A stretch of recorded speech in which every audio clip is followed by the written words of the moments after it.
हाल ही में दिल्ली में एक अजीब सा डर फैल गया।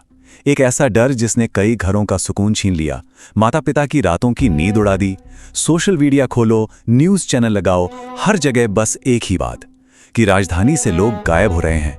ये सिर्फ एक खबर नहीं थी, ये पूरे शहर में फैली एक दहशत थी। तो इस सारी दहशत के बीच एक नंबर सामने आता है, एक ऐसा दावा जो एकदम चौंका देता है। दावा ये कि जनवरी के पहले 15 दिनों में ही दिल्ली से 807 लोग लापता हो गए। अब सोचिए, ये नंबर जंगल की आग की तरह फैला और यहीं से हमारी आज की पूरी पड़ताल शुरू होती है। चलिए इस पूरे मामले की परतें खोलते हैं। सबसे पहले बात करेंगे शहर में फैले उस डर की, फिर समझेंगे कि इन आंकड़ों की सच्चाई क्या है। ये भी देखेंगे कि आखिर ये अफवाह फैली कैसे, और उस दहशत के पीछे की असली दर्दनाक कहानियों को जानेंगे। आखिर में हम ये भी देखेंगे कि क्या इस तरह का डर पहले भी देखा गया है। तो जैसे ये 807 लोगों के गायब होने की बात सामने आई, दिल्ली में जैसे एक तनाव सा पसर गया। सोशल मीडिया हो या न्यूज़ चैनल, हर तरफ बस यही खबर, और इसका सीधा असर पड़ा लोगों पर, खासकर माता पिता पर, जो अपने बच्चों की सुरक्षा को लेकर बहुत ज्यादा डर गए थे। ये सिर्फ एक दूर की खबर नहीं थी, इसने हर घर की रोजमर्रा की जिंदगी पर असर डालना शुरू कर दिया था। डर बिल्कुल असली था।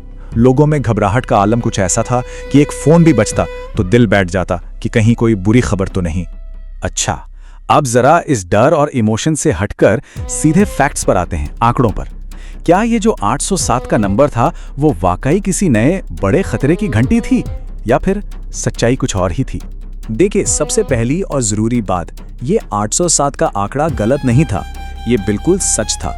दिल्ली पुलिस के रिकॉर्ड्स भी यही कहते हैं कि जनवरी 2026 के पहले 15 दिनों में 807 लोगों के लापता होने की रिपोर्ट दर्ज हुई थी, और शायद इसी सच्चाई ने इस डर को और भी ज्यादा बढ़ा दिया। लेकिन यहीं पर कहानी में एक ट्विस्ट आता है, कॉन्टेक्स्ट। मतलब इन नंबर्स को अकेले देखने से बात नहीं बनेगी। जब हम 2026 के इस 807 के आंकड़े को पिछले सालों से मिलाते हैं ना, तो तस्वीर पूरी तरह बदल जाती है। देखिए, 2024 में इसी टाइम में करीब 1022 लोग लापता हुए थे और 2025 में 1007। तो इसका मतलब क्या हुआ? इसका मतलब ये कि इस साल ये संख्या असल में, जी हाँ, ये कोई अचानक आई बाढ़ नहीं थी। अगर हम पूरे साल के आंकड़ों को देखें तो 2024 में लगभग 25,000 और 2025 में 24,000 से ज्यादा लोग लापता हुए। दिल्ली पुलिस ने भी खुद ये बयान दिया कि मामलों में असल में थोड़ी कमी आई है। तो इससे पता चलता है कि बिना पूरे संदर्भ के एक अकेला आंकड़ा कितना ज्यादा गुमराह कर सकता है। और बात को और साफ करने के लिए एक और आंकड़ा देखते हैं। पिछले 10 सालों में जितने भी लोग लापता हुए, उनमें से लगभग 77% को ढूंढ लिया गया है। तो मतलब किसी के लापता होने की रिपोर्ट का ये मतलब बिल्कुल नहीं है कि वो इंसान हमेशा के लिए खो गया। ज्यादातर मामलों में लोग मिल जाते हैं। तो फिर सवाल ये उठता है कि अगर आंकड़े सामान्य थे, तो एक आम सी बात पूरे शहर में फैली दहशत में कैसे बदल गई? किसने इस आग को हवा दी? इस अफवाह का सफर भी बड़ा दिलचस्प है। इसकी शुरुआत हुई मुंबई से, जहां कुछ ऐसी ही मिलती जुलती अफवाह चल रही थी। फिर यह ट्रेंड दिल्ली पहुंचा।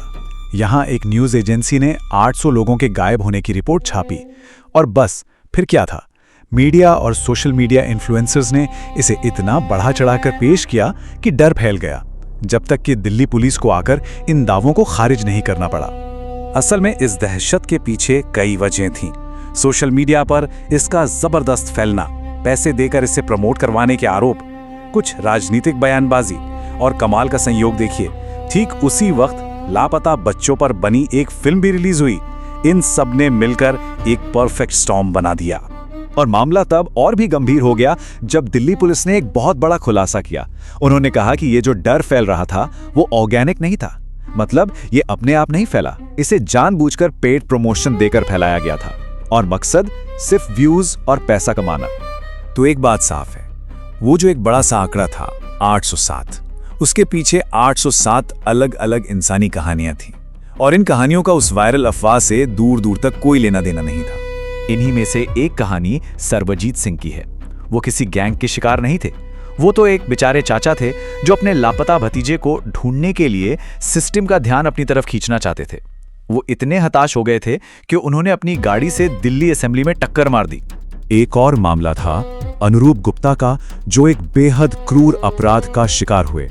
उनकी हत्या की वजह लालच थी, कोई रहस्यमयी किडनैपिंग गैंग नहीं। उनकी कहानी का सच उस वायरल अफवाह से बिल्कुल अलग था।